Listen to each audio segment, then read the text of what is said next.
Assalomu alaykum. Bugun onajonim menga qavatli somsa tayyorlashni o'rgatmoqchilar. Agar o'xshatarsam bitta like bosib qo'yinglar. Agar o'xshatolmasammi, o'lib ketaman.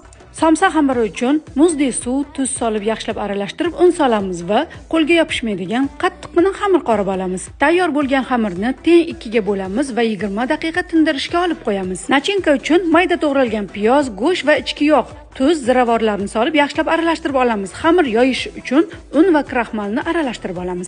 Xamirlarni bir xil o'lchamda yoyib olamiz. Somsa xamiri yanada qarsillab chiqish uchun xona haroratida yumshab turgan bravo saryog'ini surib chiqamiz. Birinchi yoyilgan xamirning ustiga saryog'ni surib, ikkinchi yoyilgan xamirni qo'yib, yana saryog' surib chiqamiz va o'zimizga tortib rulet shaklida o'rab chiqamiz. Xamirlarni o'zingiz xohlagan o'lchamda kesib chiqasiz va 20 daqiqa tindirasiz. Tingan xamirlarni xuddi videoda ko'rsatilgandek qilib yoyib, xohishga ko'ra tugasiz. Qizib turgan duxovkada 180 gradusda, tepa-pasti yoqilgan duxovkada 30 daqiqa pishirib olamiz. Tayyor bo'lgan somsalarni 180 gradusda, tepa-pasti yongan holatda duxovkada pishirib olamiz. Agar sizga retsept yoqqan bo'lsa, like bosib yaqinlaringizga yuborib qo'ying. Ishtahangiz ochilsa, Robiyangiznikiga mehmonga keling.